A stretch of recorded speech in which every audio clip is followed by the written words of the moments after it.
A very good morning. It's indeed an honor and a privilege to speak at the Alberta Career Development Conference 2019. I'm thankful to Ms. Paula for giving me this opportunity to present virtually. I'll be speaking on educating for resilience and peace, the hope-centered model. So it is very imperative that we conditions our mind to be hopeful. And believe it or not, hope changes everything. If we have that mindset to think and to believe in optimism and to believe in positivity, it changes the whole matrix of the challenges that we are facing. So I'll be talking about some facts, some groundbreaking global collaborative research, the key findings, the way forward conclusion, and we'll ending on a very soothing meditation. So some alarming things to ponder upon.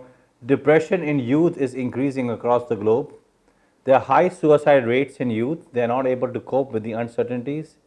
The children dropping out from school, especially in the underdeveloped countries in the developing world, are rising. The students dropping out from universities are rising. The inability of youth to cope with uncertainty is also increasing. The youth require an intensified hope holistic system in preparing them for school, university, and the world of work. So I'm privileged to collaborate with an authority on hope in the world, Professor Dr. Anthony Scioli. This is his work that I had the opportunity to collaborate with. Our pilot study in Pakistan is shared on on the YouTube link. I will recommend you to witness this small video clip, which talks about our program in Pakistan and across the globe. What does this hope program talk about? It talks about defining hope. It talks about the hope-centered assessment. It talks about hope-centered therapy and the pilot research we did in Pakistan and now taking this globally as well. So what are these workshops all about? The workshops are Dr. Scioli and myself. We contextualize, prepared hope workshops and an associated hope questionnaire to assess levels of hope before and after the workshop intervention. This is very interesting. So what we did is we gave them an assessment on how hopeful they are currently. Then we did the intervention of 90 minutes to 120 minutes interactive workshops, and then we asked them to take the hope post test. The ideal audience for these hope workshops are students between the ages of 12 to 19 of both genders. Students and teachers will take the hope pre-test, participate in 6 or 90 minute to 120-minute interactive workshops, and then take the hope post test. Hope scores will be expected to increase, as well as the sub scores for attachment, master, survival, and spirituality, and student and faculty will be randomly selected. So you can see that this intervention can actually modify people's behaviors, which is very significant. Defining hope, this groundbreaking program talks about mastery, higher goals and purpose, empowerment and collaboration, attachment, trust, openness and connection, survival, coping options, self-regulation, spirituality, empowerment, presence, assurance, and salvation. So these are the 5 things that we talk about in our groundbreaking workshops of how we can instill hope in the people that need it the most. So we received feedback, clinical feedback to develop our programs that are based on cognitive behavioral therapy, as well as positive feedback as well, which entails positive psychology. So our hope networks are based on personal, control, social, and survival. So it's very important that when people are going through change, when people are going through unexpected career transitions, when people are going through career planning, when people are going through just basic life issues, it is very important to be able to bounce and be able to be resilient to cope with those changes of uncertainty very well. So the purpose of these hope workshops are to apply cross-cultural research project utilizing a theoretically integrative, empirically grounded method of instilling hope in young people and junior faculty. Why junior faculty? Why junior teachers? Because we felt that it's much easier to modify change when people are younger, with all due respect to the people that are senior. Um, and faculty and students of schools, colleges, and universities are trained in new understanding of hope and a new method of instilling hope. Now, what is the hope centered therapy? As I mentioned before, when we go to different schools and colleges, we ask the students and the teachers to conduct a pre test which identifies how hopeful they are currently. And then we go through 5 sessions, and at times we also have 7 sessions as well, depending on the culture and depending on the audience. So, the first session talks about philosophical reflections, which are based on cognitive behavioral therapy exercises. The second one, the third session is on philosophical reflections. The fourth one is on philosophical reflections, survival. And the last one is spirituality, philosophical reflections. Again, these are very interactive workshops, making you reflect a lot and giving you those scenarios that when you are faced with situations of turmoil, situations of indecisiveness, situations of chaotic stress, situations of unplanned and unexpected challenges, how do you cope? So, this is helping you to be hopeful when things happen. How are you able to be self resilient? How are you able to pull through your self esteem so you can bounce back and hopefully make a difference? And then we do a post hope test to see that the intervention that we did, how effective it was, and how is your behavior modified towards hope and towards positivity. So, I'll just take a small pause. How can we still hope for others? I know a lot of people are sitting in this session. I will just want you to discuss with your fellow neighbor that is sitting right across you or right beside you for 2 to 3 minutes. How can we instill hope for others? And the time starts now.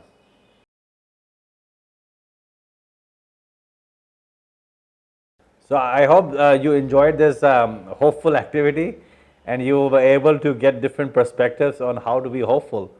I think it's very important to see how are people responding to hope. So, what is their dual nature of hope? What is the logical left brain say about hope? It talks about purpose, having a care, recruitment, a problem solving, spiritual intelligence, goal importance, and goal attainment. That is what the left brain of the brain talks about hope. And what is the right brain say, which is the emotional side of your brain? It talks about empowerment, it talks about trust, it talks about self regulation, it talks about centeredness. Hope is a feather that perches in the soul and sings the tune without the words. So, it is very important to understand both sides of your brain. What does the left side say and what does the right side say? So, I would just like to briefly share on what we did in Pakistan.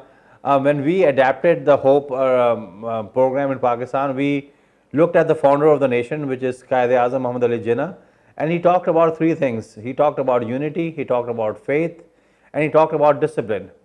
So, unity is attachment as per the Hope model, faith is spirituality, and discipline is mystery and self regulation, which is survival. And so this and the founder of the nation, he actually said when Pakistan was formed, my message to you all is of hope, courage, and confidence. So you can see on how we adapted this to our needs, and as we are scaling up our hope initiatives across the globe, we will be happy to adapt as per the different cultures, as per the different segments of different nationalities of the world. So it's more inclusive. So our hope research that we did in Pakistan, this was the impact. We started off with a very humble project, and now this is going all over Pakistan. We started off with 20 students, and you can see with the pre-hope, pre-group hope and the post-hope group hope that there was an effect size of 1.06. So we can see that there was a difference when we imparted the hope workshops to the participants. What was the feedback from hope participants? Now this is something very interesting. I started with a very demoralizing mindset. Currently it is very different and positive. Now this is the impact of students who actually went through this program and their mindset was modified towards positivity. Thought provoking and insight, Dania. It helped me understand my inner self, my life purpose, and my goals. Really enjoyed it. So these workshops are very interactive, very reflective based, very activity based. We want to make sure that we are imparting a stream of knowledge which requires critical thinking, but it has to be done in a fun manner so people actually enjoy it. Extremely interactive, inspiring, and well planned, Mariam. So now I want you to focus on another activity, wing, a sense of connection, belonging, and a family identity. Who can give you more wings now or in the future?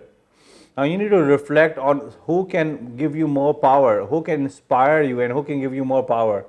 Is it someone who has already given you some wings, or someone new that you hope will give you even more wings, will give you more strength to actually go to even bigger career aspirations? Is it someone you know very well, or hero or famous person? So I want you to pause for a few minutes and talk amongst yourselves, or talk with your colleague for the next 3 to 5 minutes on who are those people in your life that can give you more empowerment. So we'll just take a pause for a few minutes and then we'll join again. Collaborating on hope globally. Never give up hope. Situations can change overnight. Problems can dissolve in the light of a new day's sun. I'm very humbled to share that this hope work that I'm currently working, this has been presented in North America, South America, Europe, Asia, and Africa. So the impact is going across the globe. So I'm very hopeful that this will continue to expand. The Hope Intervention of Youth was profiled in the global bestseller, the World Book of Hope. And I would like to just share an abstract from it. By having the willingness to learn and unlearn, young people don't only become more hopeful themselves, they can also enhance hope in their communities, which is the need of the hour, says Raza Abbas. To thrive in the 21st century, hope is the new prerequisite and a way of life. It is a healthy lifestyle to enjoy the countless blessings that we currently do possess. So this whole article is actually available online, and if you are interested to buying the book, this book is available on Amazon.com. You can buy the book as well. So now going to another activity is options for coping under stress. We all face stress in our lives, but it's important to be more mindful when stress happens to us. What do you do, and what do you and your students do when in stress? Number one, do you confront and fight with the bully, which I hope no one does, right? So that's a 5 to 10 minute activity. Do you avoid? So do you avoid? Do you don't talk at all and just totally avoidance? Do you problem solve, make a plan, and think it through? Do you accept responsibility that this is my mistake? What can I do to rectify it so this doesn't happen in the future? Well, that's the most difficult part. So you are learning and you are unlearning and relearning. Do you deny or fantasy, pretend the bully does not exist? So denial, often people when they are in a such a situation, the most easiest thing to do is just total blatant denial, and that just at times aggravates the problem. So it's important at times to be more mindful, to accept that there is a challenge. Social support, ask someone for help. Prayer, ask God for help and advice. Escape, whenever you face a problem, people just leave. They are not able to cope when things happen as not expected. Self-control, and that is the most difficult to do, is stay calm. One of the best responses when you are in a stressful situation is to not respond and just stay calm. So just reflect with you and with your colleagues sitting in this presentation in this workshop, that how do you cope when you are faced with a stressful situation based on the different scenarios that I just mentioned above. So we'll just pause for a few minutes, for a few seconds, and then I will recommend you do this with your students, with your faculty at your workplace, at your school, at your college, and see how do people cope when they have a stressful situation.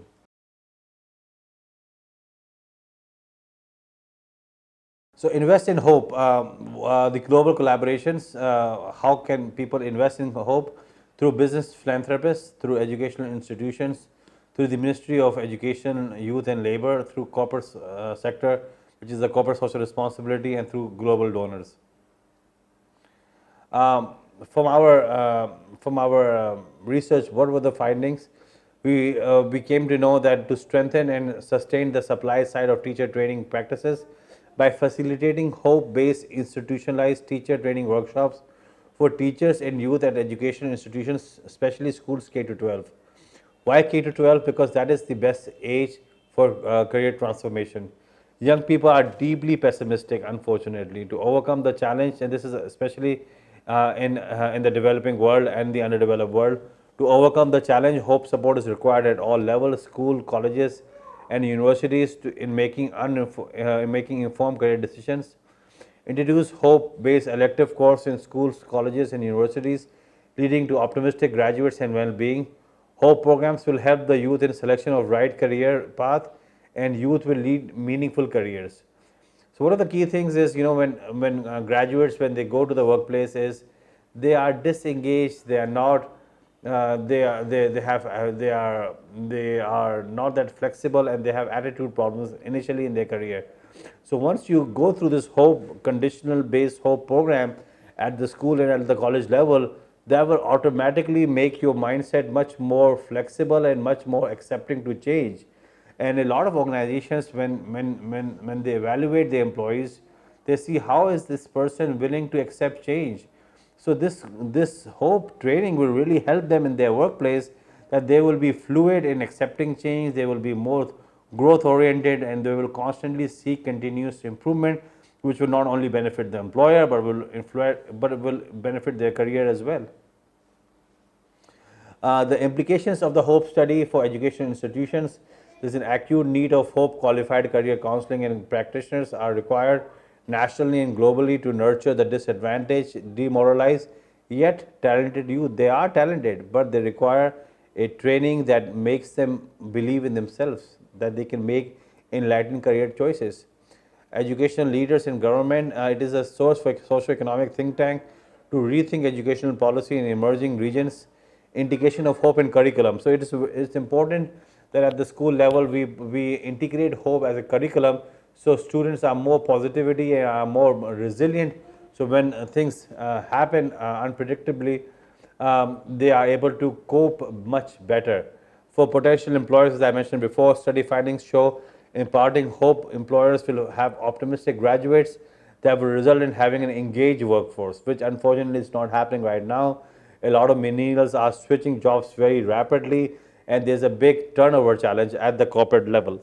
So the way forward, what is the way forward? Integrate and advocate hope into a coherent public policy on career counseling and career guidance. Corporate sector organizations across the globe, as part of their corporate social responsibility (CSR), and business bodies such as stock exchange, federations of chamber and commerce, should take the initiative and come forward and establish empowerment chairs to support teacher training in hope-based programs across the globe. Sustaining hope by establishing a hope-centered institute that inspires humanity irrespective of race, gender, age, religion, and disability. So it's very important that we have a consistent basis of hope. It's just not a one-off solution, but it's a consistent basis, and that's why we are developing an international hope institute that will help, that will cater to humanity very soon. Advocacy at global institutions for Global Hope Day.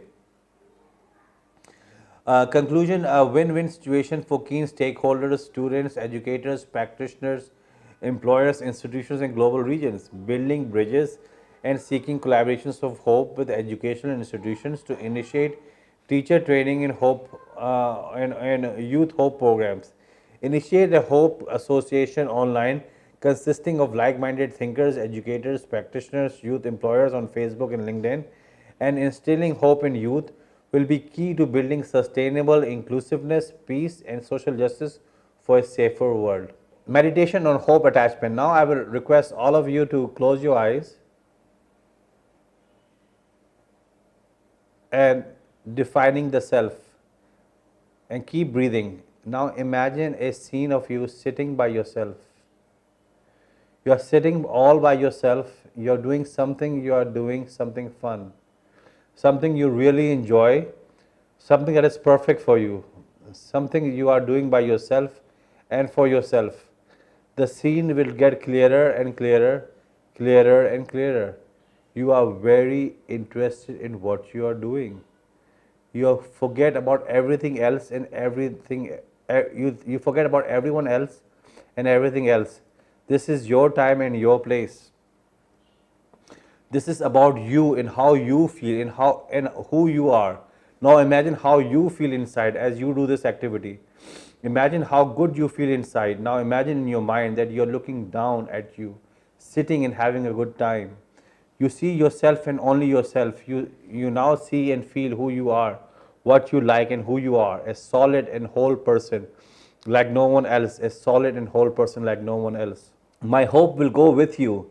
In a moment, it will be time to open your eyes to resume your day, but my words of hope will remain inside you, in your heart, mind, and spirit. My hope will go with you and be there for you always. Now, silently count backwards with me: 10, 9, 8, 7, 6. Open your eyes slowly. 5, 4, 3, 2, and 1. So I'll conclude my presentation is no matter how bad the situation gets, one should never ever lose hope. It is just getting better. The best is yet to come. Thank you very much, ladies and gentlemen. This concludes my presentation. If you have any questions, I will be happy to be now available on for question and answer. You can email me at razaabbas.hr@gmail.com, and I'm also available on Skype as well as WhatsApp. I'll be happy to answer any questions you may have, and look forward to connecting on LinkedIn. Have a wonderful conference. Thank you.